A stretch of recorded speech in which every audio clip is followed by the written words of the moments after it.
Students, आज हम लोग चलते हैं अपने एक न्यू सब्जेक्ट सोशल स्टडी की तरफ।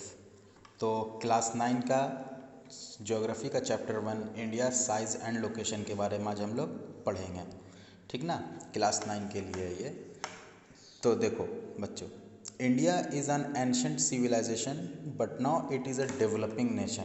It has shown remarkable progress in various fields. India जो है काफ़ी पुरानी, काफ़ी प्राचीन सभ्यता है, लेकिन अब ये एक डेवलपिंग नेशन बन चुका है। ठीक ना, अब ये डेवलपिंग इंडिया हमारा कंट्री है, अब वो डेवलप कर रहा है। इसे डेवलप्ड कंट्री तो नहीं कहेंगे, अभी डेवलप हुआ नहीं है, बट ये डेवलप कर रहा है। ठीक ना, it has shown remarkable progress in various field. India ने बहुत सारे प्रोग्रेस दिखाए हैं, बहुत सारी प्रगति दिखाए हैं वेरियस फील्ड्स में। तरह तरह के फील्ड में इंडिया ने बहुत ज़्यादा डेवलपमेंट किया है, बहुत ज़्यादा रिमार्केबल मतलब यादगार प्रगति इसने दिखाया है। किसने? इंडिया ने। तो अब हम लोग देखते हैं कि हमारा जो ग्लोब है, हमारा जो मतलब वर्ल्ड का जो ग्लोब है, इस ग्लोब में इंडिया का लोकेशन कहाँ पर है। तो देखो, India lies इंटरली in the northern hemisphere. ठीक ना, इंडिया जो है इंटायरली नॉर्थन हेमिस्फीयर में लोकेटेड है। जैसा कि आप लोग को सबको पता है, ग्लोब के दो हेमिस्फीयर होते हैं, नॉर्थन हेमिस्फीयर और साउथर्न हेमिस्फीयर। तो ग्लोब को टू इक्वल पार्ट में डिवाइड करता है कौन? इक्वेटर। इक्वेटर एक लैटिट्यूड है, एक सेंटर लाइन है जो ग्लोब को दो इक्वल पार्ट में डिवाइड करता है। तो इक्वेटर के ऊपर वाले पार्ट को हम लोग नॉर्थन हेमिस्फीयर कहते हैं और इक्वेटर पार्ट को साउथर्न हेमिस्फीयर कहते हैं। तो इंडिया जो हमारा कंट्री है वो ग्लोब में हेमिस्फीयर में लोकेटेड है। India's mainland extends between 8 degree 4 minute north and 37 degree 8 minute north latitudes and 68 degree 7 minute east and 97 degree 25 minute east longitudes। जैसा कि आप सबको पता होगा, लैटिट्यूड्स और लॉन्गिट्यूड किसको कहते हैं? ग्लोब में जो हॉरिजॉन्टल लाइन होते हैं उन्हें हम लोग लैटिट्यूड्स कहते हैं। ध्यान देना बच्चों, जो हॉरिजॉन्टल लाइंस होते हैं उन्हें हम लोग लैटिट्यूड्स बोलते हैं और जो वर्टिकल लाइन होते हैं उसे लॉन्गिट्यूड्स बोलते हैं। तो लैटिट्यूड्स में इंडिया जो है, इंडिया का स्टार्टिंग होता है 8 डिग्री 4 मिनट नॉर्थ लैटिट्यूड से लेकर के 37 डिग्री 8 मिनट नॉर्थ लैटिट्यूड तक इंडिया है। और ऊपर से नीचे तक देखते हैं हम लोग लॉन्गिट्यूड में, तो 68 डिग्री 7 मिनट ईस्ट से लेकर के 97 डिग्री 25 मिनट ईस्ट लॉन्गिट्यूड्स तक इंडिया लोकेटेड है। ये जो 8 डिग्री 4 मिनट नॉर्थ और 37 डिग्री 8 मिनट नॉर्थ, ये लैटिट्यूड्स के नाम हैं। इन दोनों लैटिट्यूड्स के बीच में इंडिया लोकेटेड है। और लॉन्गिट्यूड्स में 68 डिग्री 7 मिनट ईस्ट और 97 डिग्री 25 मिनट ईस्ट लॉन्गिट्यूड्स के बीच में लोकेटेड है। उसके बाद देखो, the tropic of cancer 23 degree 30 minute north divides India into two almost equal parts. The tropic of cancer एक लैटिट्यूड्स है, उस लैटिट्यूड्स का ट्रॉपिक ऑफ कैंसर लैटिट्यूड्स का नाम है क्या? 23 डिग्री 30 मिनट नॉर्थ। ये इंडिया को दो इक्वल पार्ट में डिवाइड करता है। जैसे हमारे ग्लोब को दो इक्वल पार्ट में डिवाइड करता है इक्वेटर, उसी तरह इंडिया को दो इक्वल पार्ट में डिवाइड करता है कौन? Tropic of cancer. उसके बाद देखो बच्चों, the island groups of Lakshadweep and Andaman and Nicobar are also part of India. India से हटकर, इंडिया के अलावा दो आइलैंड ग्रुप्स हैं, दो, लक्षद्वीप आइलैंड और अंडमान एंड निकोबार आइलैंड। ये भी इंडिया के ही पार्ट हैं। ये दोनों आइलैंड जो है इंडिया का ही पार्ट है, लक्षद्वीप आइलैंड और अंडमान एंड निकोबार आइलैंड। अब देखते हैं इंडिया का साइज़ कितना है। इंडिया का क्या साइज़ है हमारा जो कंट्री है इंडिया, उसका साइज़ क्या है?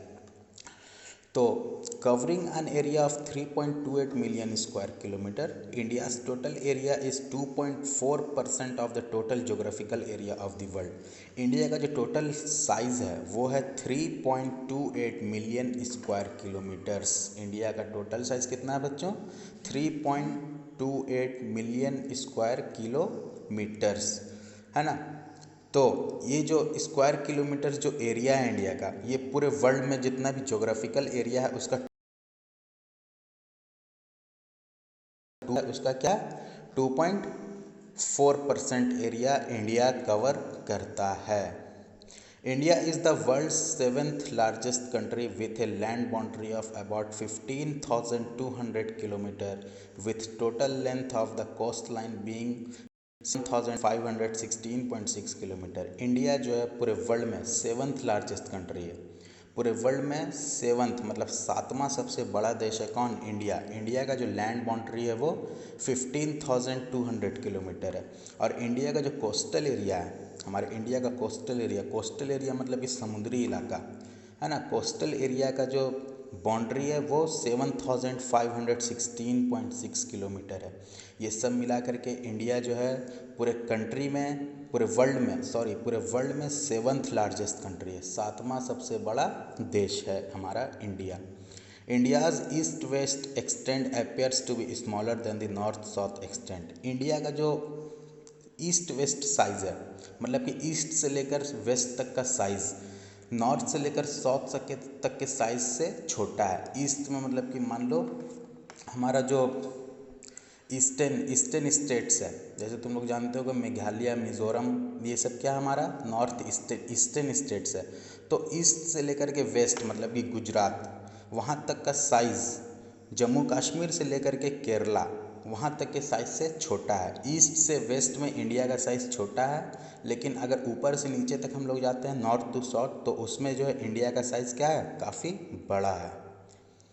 India's latitudinal and longitudinal extent is about 30 degrees. तो इंडिया का लैटिट्यूडनल और लॉन्गिट्यूडनल एक्सटेंट जो है वो 30 डिग्री तक है ना। तो इंडिया का मतलब जो लैटिट्यूड्स में इंडिया जो लोकेटेड है और जो लॉन्गिट्यूड में इंडिया लोकेटेड है वो जो एक्सटेंड करता है कितना तक? 30 डिग्री तक वो एक्सटेंड करता है। India's standard time is based on 82.30 degree east meridian which passes near Mirzapur in UP.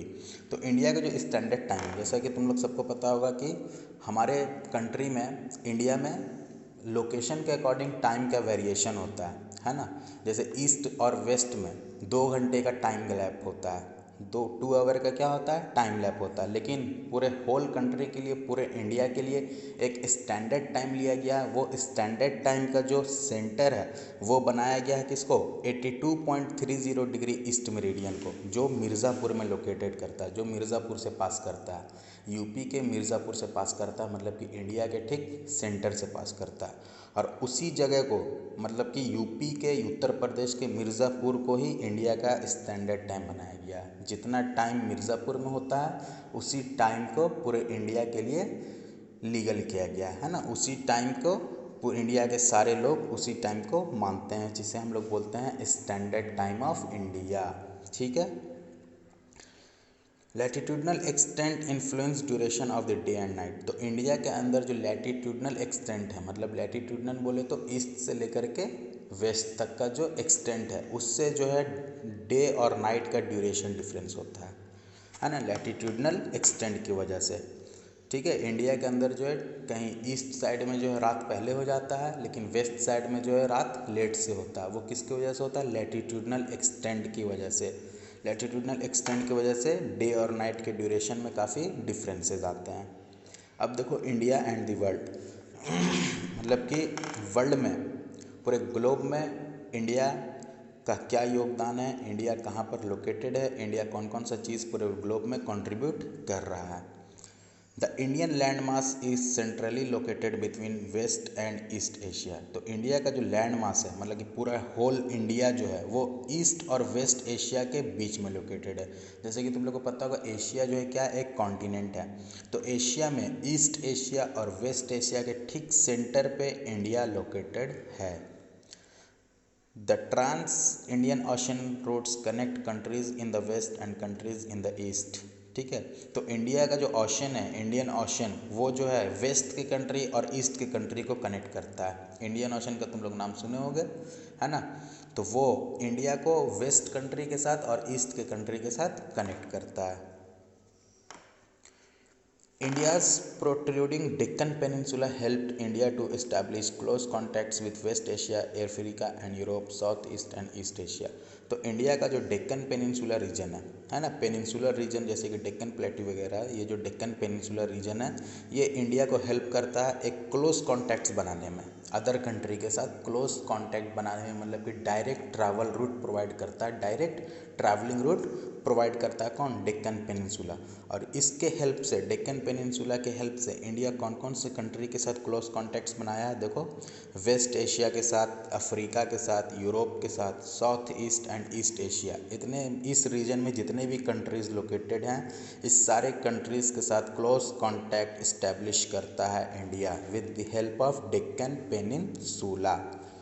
India's contact with the world via land routes are much more than her maritime। तो India का जो contact है समुद्र के द्वारा, उससे कहीं ज़्यादा कांटेक्ट इंडिया का बढ़ा हुआ लैंड रूट्स के द्वारा। मतलब समुद्र के द्वारा इंडिया उतना कांटेक्ट नहीं बढ़ाए हुए जितना कांटेक्ट वो लैंड रूट्स के द्वारा बढ़ाए हुए है अदर कंट्रीज़ के साथ। India is the only nation which has a ocean named after it. India ही एकमात्र ऐसा कंट्री है पूरे वर्ल्ड में, सिर्फ इंडिया ही एकमात्र ऐसा कंट्री जिसके नाम पर एक ओशन है, इंडियन ओशन, है ना। और कोई भी ओशन के साथ कंट्री का नाम नहीं जुड़ा है, सिर्फ इंडिया ही एक ऐसा कंट्री है जिसके साथ ओशन का नाम जुड़ा हुआ है। ओशन का एक महासागर का नाम दिया गया है इंडिया कंट्री पर, Indian ocean. India has contributed a lot to the world in forms of ideas, philosophies, Upanishads, Ramayana, Panchtantra and mathematics, Indian numerals and decimal system। India ने हमारे वर्ल्ड में, जो हमारा वर्ल्ड है, इंडिया ने हमारे world's में भी बहुत सारे कंट्रीब्यूशन दिए हैं, अपने बहुत सारे आइडियाज़ प्रोवाइड किए हैं, अपने बहुत सारे फिलोसफी प्रोवाइड किए हैं। इतने सारे उपनिषद्स, रामायण, पंचतंत्र इंडिया ने कंट्रीब्यूट किया है, जिसको सारे वर्ल्ड ने सीखा है, कुछ ना कुछ पूरे वर्ल्ड ने उससे कुछ सीखने की कोशिश की है। फिर मैथमेटिक्स में भी, in the field of mathematics के फील्ड में भी इंडिया ने वर्ल्ड में बहुत सारे कंट्रीब्यूशन दिए हैं। In exchange India's architecture was influenced by Greek sculpture and architectural style from west Asia. India का जो आर्किटेक्चर फॉर्म है ना, इंडिया का अंदर जो एंशंट आर्किटेक्चर फॉर्म है वो इन्फ्लुएंस्ड हुआ है किससे? ग्रीक स्कल्पचर से और वेस्ट एशिया के आर्किटेक्चरल स्टाइल से। मतलब कि इंडिया के अंदर जो आर्किटेक्चर लाया गया, आर्किटेक्चर मतलब कि जो कंस्ट्रक्शन वगैरह जो होते हैं वो जो इंडिया के अंदर लाया गया वो ग्रीक से इन्फ्लुएंस्ड हुआ और वेस्ट एशिया के आर्किटेक्चरल स्टाइल से इन्फ्लुएंस्ड हुआ। ठीक है बच्चों, तो आज के लिए इतना ही। नेक्स्ट टॉपिक में हम लोग पढ़ेंगे इंडियाज़ नेबर, कि इंडिया जो हमारा कंट्री है इसके नेबरिंग कंट्रीज़ कौन कौन से हैं, है ना। नेबरिंग मतलब पड़ोसी, इसके पड़ोसी देश कौन कौन से हैं, इन सब बारे में हम लोग नेक्स्ट क्लास में पढ़ेंगे। Okay, thank you, bye bye.